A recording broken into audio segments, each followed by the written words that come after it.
Hello friends, स्वागत है आप सभी का एयर स्टडी मोटिवेशन पे। जैसा कि आप सभी को पता है, Uttar Pradesh high court, Allahabad high court में आर ओ की नए विज्ञापन आर ओ के वैकेंसी के लिए विज्ञापन जारी हो गया है। दोस्तों, उसके बारे में हमने अपना एक वीडियो बनाकर उसके एलिजिबिलिटी क्राइटेरिया, क्वालिफिकेशन और उसके एग्जाम सिलेबस सब पर हमने बता दिया। डिस्क्रिप्शन में उसका लिंक दे दिया है, आप जा करके वहाँ से देख लेंगे। इसी के साथ एक और भी विज्ञापन जारी हुआ है उत्तर प्रदेश इलाहाबाद हाई कोर्ट में। वो विज्ञापन है कंप्यूटर असिस्टेंट रिक्वायरमेंट एग्जामिनेशन 2021 का। यहाँ पर कंप्यूटर असिस्टेंट की भी नियुक्ति होनी है। हालांकि इसमें पद बहुत कम है, लगभग 15 कुल पोस्ट दिए गए हैं यहाँ पे। लेकिन अगर आप चाहें तो इसमें आवेदन दे सकते हैं। कंप्यूटर असिस्टेंट रिक्वायरमेंट 2021 का ये आवेदन लिया जाएगा, इसका एग्ज़ाम होगा। तो इसके बारे में थोड़ा सा हम बात कर लेते हैं। तो यहाँ पर आप देखेंगे ये भी परीक्षा आपका एनटीए द्वारा ही कंडक्ट कराया जाएगा। इस परीक्षा के जो एडवर्टाइजमेंट है कंप्यूटर असिस्टेंट रिक्वायरमेंट एग्जामिनेशन 2021 का, ये इलाहाबाद हाई कोर्ट में भर्ती होना है। इसका भी विज्ञापन 17 अगस्त 2021 को ही जारी हुआ था, उसी आर ओ के साथ ही। यही इसका भी जो ऑनलाइन करने का डेट है आवेदन देने का, वो 17 अगस्त से इसकी आवेदन प्रक्रिया शुरू हो गई है, जो कि 16 सितंबर तक चलेगा। 17 सितंबर इसके फी पेमेंट करने का लास्ट डेट है। तो एक महीने का समय दिया गया है, ऑनलाइन आवेदन आपको भेजना है। इसकी जो ऑफिशियल वेबसाइट है requirement.nta.nic.in है, या फिर आप इलाहाबाद हाई कोर्ट.in पर भी जाकर इसका आवेदन दे सकते हैं। इसका लिंक आपको सरकारी रिजल्ट.info.in पर भी मिल जाएगा, तो वहाँ से भी आप जाकर के ये फॉर्म अप्लाई कर सकते हैं। आगे देखते हैं यहाँ पर इसका जो फीस क्राइटेरिया है। तो यहाँ पे जनरल ओबीसी के लिए 800 रुपया है और SC ST के लिए 600 रुपया है। तो आप यहाँ पे देख लेंगे। पहले तो आप फॉर्म को जो है केयरफुली भरिएगा, लेकिन इसके बाद अगर फॉर्म में कुछ मिस्टेक हो जाता है तो ऑनलाइन करेक्शन करने का इसमें मौका दिया जाएगा, जो कि 18 सितंबर से 21 सितंबर के बीच में आपको मौका दिया जाएगा। आपका जो यहाँ पे एग्ज़ाम होगा वो एग्ज़ाम आपका CBT होगा, कंप्यूटर बेस्ड टेस्ट होगा, आपका ऑनलाइन एग्ज़ाम होगा। एग्जामिनेशन सेंटर आपके एडमिट कार्ड पर बताया जाएगा। जो इसका जो वेबसाइट है वो वेबसाइट आपका ये ऑफिशियल वेबसाइट है, हमने बताया ऊपर आपको, इलाहाबाद हाई कोर्ट.in requirement.nta.nic.in। बाकी जो है और जो कुछ ऑफिशियल चीज़ें हैं वो आपको मैं बता दे रहा हूँ। यहाँ पे बता दें आपको, जो आवेदन करना है वो ऑनलाइन ही आवेदन करना है। ऑनलाइन आवेदन के अलावा और किसी भी माध्यम से आपका एप्लीकेशन स्वीकार नहीं किया जाएगा, यहाँ पर स्पष्ट तौर पर बताया गया है। चलिए यहाँ पर देख लेते हैं चैप्टर नंबर 2 में। तो चैप्टर नंबर 2 में वैकेंसीज के बारे में बताई गई है। कंप्यूटर असिस्टेंट की ये भर्ती होनी है, जो कि 15 पदों के लिए ये भर्ती निकाली गई है। इसका यहाँ पर ग्रेड पे है, देख सकते हैं। इसमें जो एजुकेशन क्वालिफिकेशन है वो यहाँ पर वही रखा गया जो आर ओ में रखा गया था। यहाँ पे आपकी बैचलर डिग्री होनी चाहिए, साथ में कोई डिप्लोमा डिग्री कंप्यूटर में होना चाहिए, या फिर O लेवल, या फिर आपके पास कोई CCC सर्टिफिकेट होना चाहिए। इन तीनों में से कोई भी है। CCC सर्टिफिकेट अगर है और आप BA BSc BCom BTech कुछ भी है, बैचलर डिग्री है, तो आप आवेदन दे सकते हैं। अगर आपका CCC नहीं है तो O लेवल या तो लगा सकते हैं, या फिर कोई भी डिग्री या डिप्लोमा कंप्यूटर साइंस में आप है, किसी यूनिवर्सिटी से आपने लिया मान्यता प्राप्त, तो वो यहाँ पे आपका चल जाएगा, वो यहाँ पे लगा सकते हैं।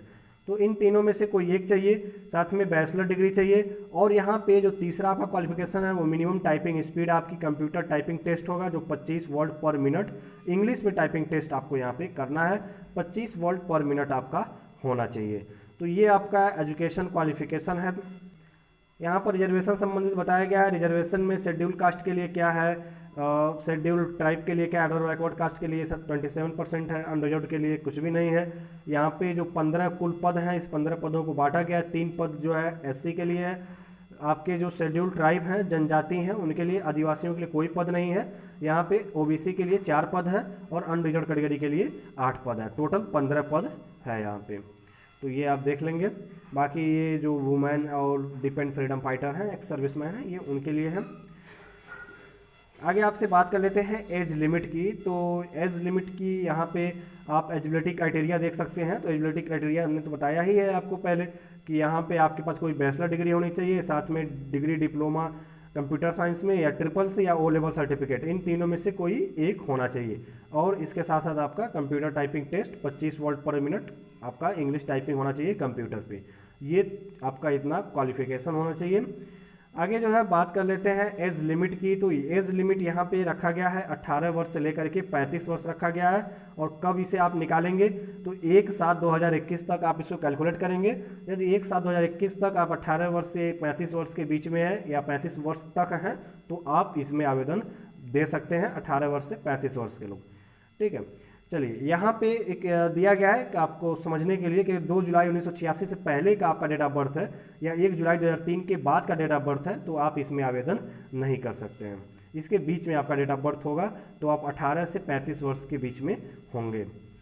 यहाँ पे एज रिलैक्सेशन भी मिलेगा, 5 वर्ष का छूट मिलेगा। वो किसको मिलेगा? SC ST और OBC के अभ्यर्थियों के लिए यहाँ पे, और साथ में जो डिफेंस फ्रीडम फाइटर हैं, स्वतंत्रता सेनानी पर निर्भर हैं अभ्यर्थी हैं, उनको यहाँ पे 5 वर्ष का छूट दिया जाएगा एज लिमिट में। तो आप अगर यहाँ पे अगर इस कैटेगरी के अंदर आते हैं तो 5 वर्ष तक का छूट आपको मिल सकता है एज फॉर्म भरने के लिए, यहाँ पे 35 वर्ष से ऊपर होने पर भी। आगे देख लेते हैं यहाँ पे बाकी नेशनलिटी तो आपको जानकारी है, आप इंडियन होना चाहिए, भारतीय होने चाहिए आप यहाँ पे फॉर्म भरने के लिए। और भी बाकी जो उन लोगों के लिए जो है तो वो आप यहाँ पे देख लेंगे किसके किसके लिए नेशनलिटी के लिए बात है। बाकी और जो इम्पोर्टेंट है वो आपको हम बता देते हैं। यहाँ पे सबसे इम्पोर्टेंट जो है आपका सिलेबस क्या क्या होना चाहिए, आपका सिलेबस एग्जाम पैटर्न। तो यहाँ पे सिलेबस में सिंगल स्टेज एग्जाम होगा जो कि आपके पेपर 2 पार्ट में बटे होंगे।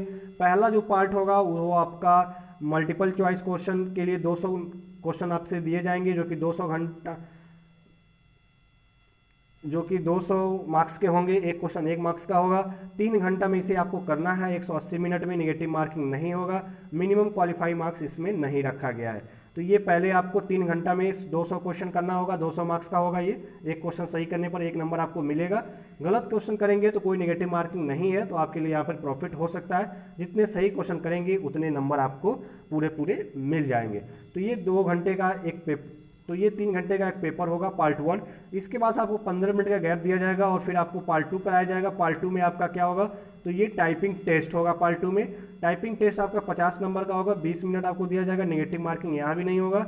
25 नंबर लाना है आपको 50 में। अगर टाइपिंग टेस्ट में आप 50 में 25 लाते हैं तो आप टाइपिंग टेस्ट में क्वालिफाई माने जाएंगे। और फिर आपका पार्ट 1 और पार्ट 2 मिला करके एक फाइनल मेरिट बनेगा जिसके आधार पर आपका सिलेक्शन मेरिट तय होगा। यहाँ पे मिनिमम स्पीड आपकी 25 वर्ड पर मिनट होना चाहिए इंग्लिश टाइपिंग आपका कंप्यूटर पे। सिलेबस की बात कर लेते हैं यहाँ पे। तो सिलेबस में आप देख रहे हैं पार्ट 1 में आपके जो मल्टीपल चॉइस क्वेश्चन 200 मार्क्स के होंगे उसमें आपको जनरल साइंस, विज्ञान, सामान्य विज्ञान, भारत का इतिहास, history of India, Indian national movement, भारतीय राष्ट्रीय आंदोलन, भारतीय स्वतंत्रता आंदोलन, इंडियन पॉलिटी, इकोनॉमिक कल्चर, भारतीय जो संविधान है, भारतीय जो राजनीति है, इकोनॉमी है, यहाँ से क्वेश्चन पूछा जाएगा। संस्कृत कल्चर से इंडियन एग्रीकल्चर, भारतीय कृषि, कॉमर्स, पॉपुलेशन, इकोलॉजी, अर्बनाइजेशन, विश्व का भूगोल, भारत का भूगोल, भारत की संसाधन, current national international important events, current affair पूछा जाएगा। पिछले 6 मंथ का करंट अफेयर आपको पढ़ना है यहाँ पे। जो आप साथ में आपको पूछा जाएगा जनरल इंटेलिजेंसी से भी कुछ क्वेश्चन आप यहाँ पूछे जाएंगे। Special knowledge of regarding education, culture, agriculture, industry, living, social tradition of Uttar Pradesh. UP special यहाँ पे आपसे पूछा जाएगा, यूपी स्पेशल आपको पढ़ना है। Knowledge of general English, general Hindi और जनरल इंग्लिश से आपको क्वेश्चन पूछे जाएंगे जो कि स्नातक स्तरीय होंगे यहाँ पे। सामान्य हिंदी व्याकरण से और सामान्य हिंदी इंग्लिश व्याकरण से क्वेश्चन यहाँ पे पूछे जाएंगे। एलिमेंट्री ऑफ कंप्यूटर नॉलेज, कुछ क्वेश्चन आपसे यहाँ पे कंप्यूटर का बेसिक पूछा जाएगा। Computer fundamental, storage, generation of computer, memories, internet और कंप्यूटर के कुछ जो है आप जो माइक्रोसॉफ्ट होता है उसको आप पढ़ लेंगे। तो इतने क्वेश्चन आपके यहाँ से पूछे जाएंगे।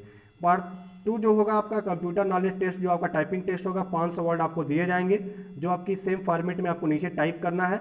25 वर्ड पर मिनट की दर से आप अपना टाइपिंग टेस्ट करेंगे। तो यहाँ पे इन दोनों में क्वालिफाई होने, इसमें तो आप एग्जाम देंगे, 15 मिनट के गैप के बाद आपको पार्ट 2 पे आ जाएगा। फिर इन दोनों के मेरिट के आधार पे आपकी सिलेक्शन मेरिट होगी। यहाँ पे कोई भी इंटरव्यू वगैरह नहीं होगा आपका इस एग्ज़ाम में। आगे आपका देख रहे हैं यहाँ पे सिंगल शिफ्ट में एग्जाम होगा। 15 मिनट के गैप पर आपके पार्ट 1 पार्ट 2 दोनों पेपर होंगे। एक ही दिन होगा, एक ही शिफ्ट में होगा, एक ही कंप्यूटर पर होगा, दोनों ऑनलाइन होगा। आगे बात कर लेते हैं यहाँ पे जो आपके पेपर होंगे। तो जो पार्ट 1 आपका होगा मल्टीपल चॉइस क्वेश्चन होगा, हिंदी और इंग्लिश बाइलिंगुअल पेपर होगा। आपके स्क्रीन पे इंग्लिश और हिंदी दोनों में लैंग्वेज में पेपर आपके स्क्रीन पे मिलेगा जिसको आपको सॉल्व करना है। जिसमें आपको सुविधा होगा उसमें आप देख करके और अपना आंसर दे देंगे। आगे बात कर लेते हैं पार्ट 2 की। तो पार्ट 2 में जो कंप्यूटर नॉलेज टेस्ट है ये कंप्यूटर बेस से भी होगा, यह टोटल इंग्लिश में होगा क्योंकि इंग्लिश में पैसेज मिलेगा, इंग्लिश में ही आपको नीचे टाइप करना है, तो ये इंग्लिश में होगा। यहाँ पे लिखा है कि पोस्ट ऑफ कंप्यूटर असिस्टेंट के लिए no interview shall be held for section, किसी प्रकार का कोई इंटरव्यू नहीं कराया जाएगा। यहाँ पर सीधे आप अपना एग्जाम देंगे पार्ट 1 पार्ट 2, और इसी दोनों के एग्जाम के मेरिट के आधार पे आपकी सिलेक्शन मेरिट तय हो जाएगी, फाइनल मेरिट आपका बन जाएगा। तो ये दोस्तों कुछ इंपॉर्टेंट चीज़ें रहीं जो एक नई वैकेंसी निकली है। सीटें बहुत कम है, 15 सीटें हैं, लेकिन यदि आपने इसकी तैयारी किया है और तैयारी कर रहे हैं तो आप ज़रूर फॉर्म भरिए और आवेदन दीजिए, हो सकता है इसमें आपका चयन हो जाए। बाकी यहाँ पर आपको दिया गया है कि etch character answer shall be carry 1 marks, एक प्रश्न सही करने पर 1 नंबर दिया जाएगा। और बाकी यहाँ पर आप पढ़ लेंगे इसको क्या क्या चीज़ें, वही आपका जो हमने बताया है वही चीज़ें आपको यहाँ पे बताया गया है। बाकी और जो है आपको एक फाइनल मेरे आप आंसर की चैलेंज भी कर सकते हैं एग्जाम होने के बाद। आप इस वेबसाइट पे जाकर अगर आपको किसी आंसर को लेकर कोई दुविधा है तो आप यहाँ पे अपना आंसर की चैलेंज कर सकते हैं। आगे जो है आपकी फाइनल मेरिट की अगर बात कर लेते हैं तो यहाँ पे बात कर लेते हैं फाइनल मेरिट लिस्ट की। फाइनल मेरिट लिस्ट कैसे बनेगी? तो फाइनल मेरिट लिस्ट इसका जो कैंडिडेट होंगे वो पार्ट 1 का एग्ज़ाम जो मल्टीपल चॉइस क्वेश्चन और पार्ट 2 का जो एग्ज़ाम देंगे, इसी दोनों एग्ज़ाम के जो है नंबरों को जोड़ के और इसके जो रैंक के आधार पे आपकी फाइनल मेरिट लिस्ट तैयार हो जाएगी। यहाँ पे किसी प्रकार कोई इंटरव्यू नहीं होगा। तो अभी हमने जो बताया केवल आपका पार्ट 1 और पार्ट 2 जो एग्ज़ाम होगा उसी दोनों के अंकों को मिला करके, जो कि टोटल पहला पार्ट 1 जो कि पार्ट 1 आपका 200 मार्क्स का है और पार्ट 2 आपका 50 मार्क्स का टोटल है, तो दोनों मिला के 250 मार्क्स होते हैं। अब 250 मार्क्स में जितने अंक आपको मिलेंगे उस आधार पे आपकी रैंक बन जाएगी और उसी रैंक के आधार पे सिलेक्शन मेरिट तय होगा। तो ये दोस्तों Ram computer assistant Uttar Pradesh Allahabad high court की जो वैकेंसी 2021 की जारी हुई है विज्ञापन, उससे संबंधित हमने इलाहाबाद हाई कोर्ट के आरओ के विज्ञापन को लेकर के भी उसके सिलेबस को लेकर हमने पूरी जानकारी दे दिया है एक वीडियो बनाकर। तो डिस्क्रिप्शन में उसका लिंक दे दिए हैं, आप जाकर देख लेंगे अगर आप उसका फॉर्म भरना चाहते हैं तो, या फिर हमारे वीडियो के अंत स्क्रीन डिस्प्ले पर भी आपको वो वीडियो का लिंक मिल जाएगा, तो आप उस वीडियो को देख लीजिएगा। दोस्तों इसी तरह से लेटेस्ट अपडेट पाने के लिए चैनल को सब्सक्राइब कर लीजिए, बेल आइकन को प्रेस कर लीजिए। मिलते हैं फिर किसी नए वीडियो में। जय हिंद, शुक्रिया।